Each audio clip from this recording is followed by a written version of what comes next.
Okay, speaking of civilians, Mr. Dunford, are you on?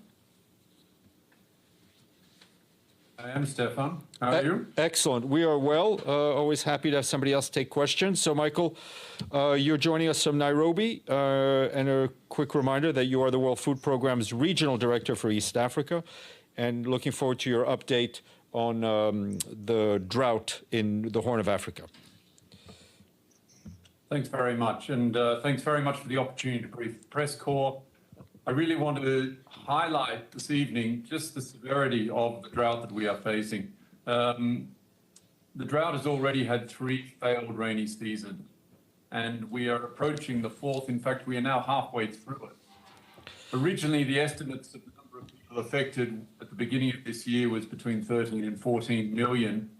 We now estimate this has increased to 15 to 16 million, and if the rains fail, or if they are below average, then this number could increase to 20 million. So we have a very real risk of famine. The integrated food security phase cluster has just announced its latest results, and it indicates that almost 6 million people in Somalia are now affected, that there is a real risk of famine.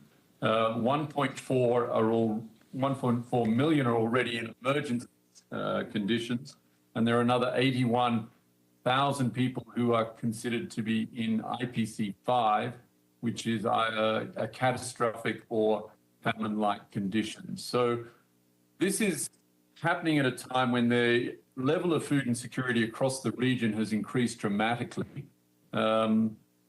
We are now estimating that 81 million people across Eastern Africa and the Horn are food insecure.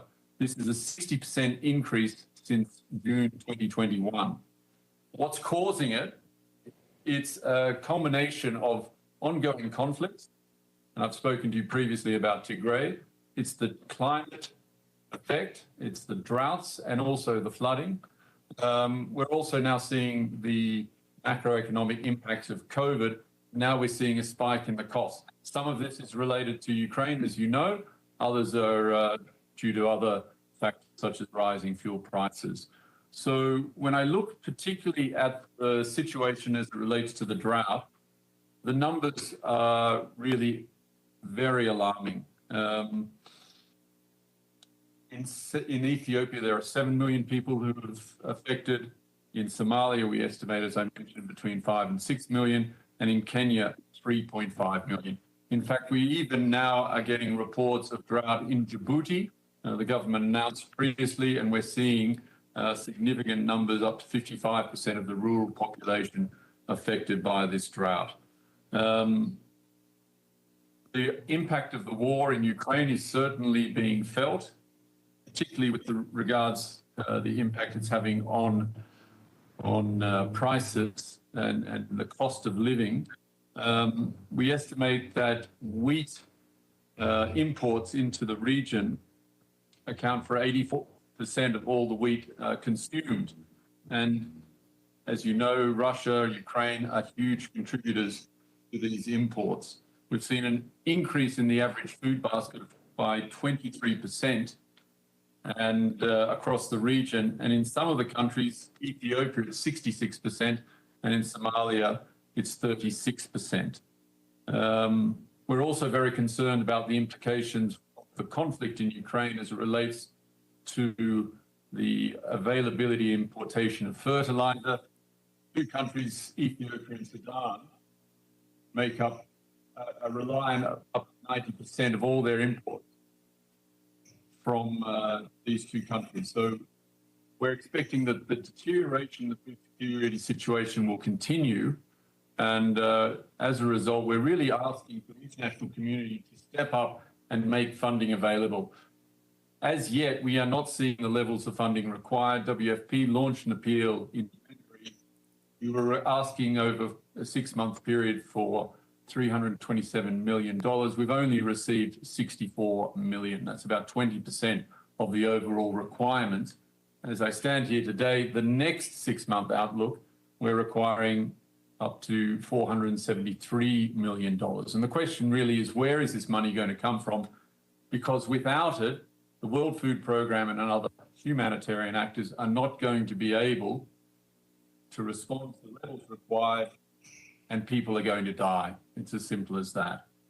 As I said, there is a real identified risk of famine if these rains fail, and if we do not have all of the factors required to be able to respond properly. So the message that I really want to send this evening is that time is running out. Funding is required. We have the capacity to respond only if we have the levels of funding required. And it's forcing us to make very tough choices already. We're effectively taking from the hungry to feed the starving. And at this time, we cannot forget about Eastern Africa and the populations affected by this drought. Thanks very much, Stefan. Thank you very much.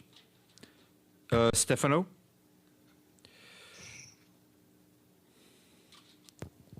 Thank you for your briefing. My question is, do you think that the fact that you received only 20% and you lack what you're looking for now is the crisis in Ukraine has something to do with it? I mean, all the attention is there, and how you deal with that?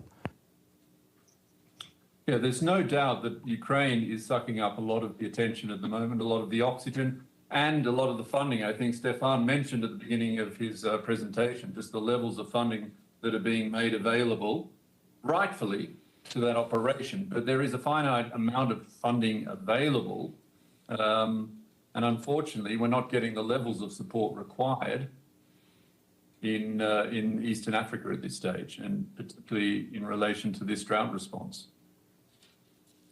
Thank you. James Bays, Al Jazeera. The Security Council happens to be, or members of the Security Council happen to be having an ARIA meeting about food insecurity in just an hour or so's time, just over an hour's time.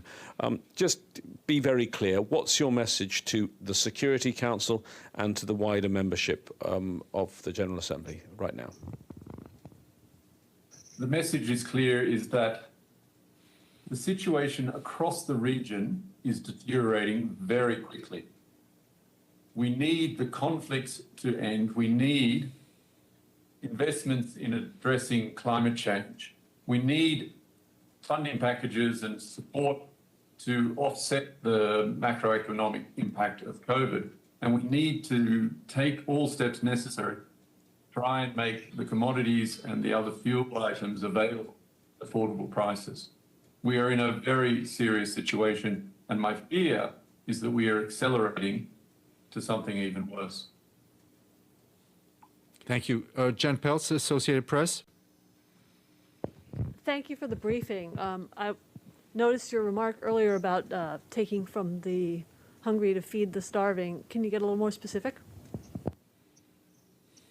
Well, because we don't have the levels of funding that we require, we're making very difficult choices as to who we are going to target, who are we going to support, and to what extent are we able to give what they require.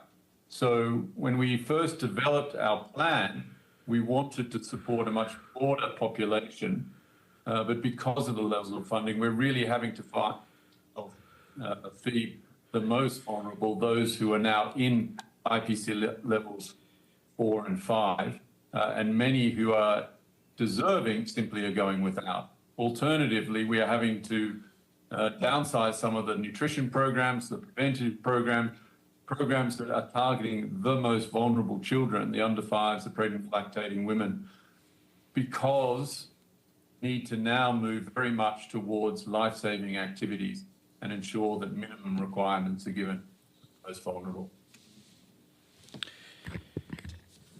Great, Michael, thank you very much. I think no more questions. We appreciate these important periodic updates, and we hope to hear back from you soon. Very good. Thanks very much this evening. Thank you.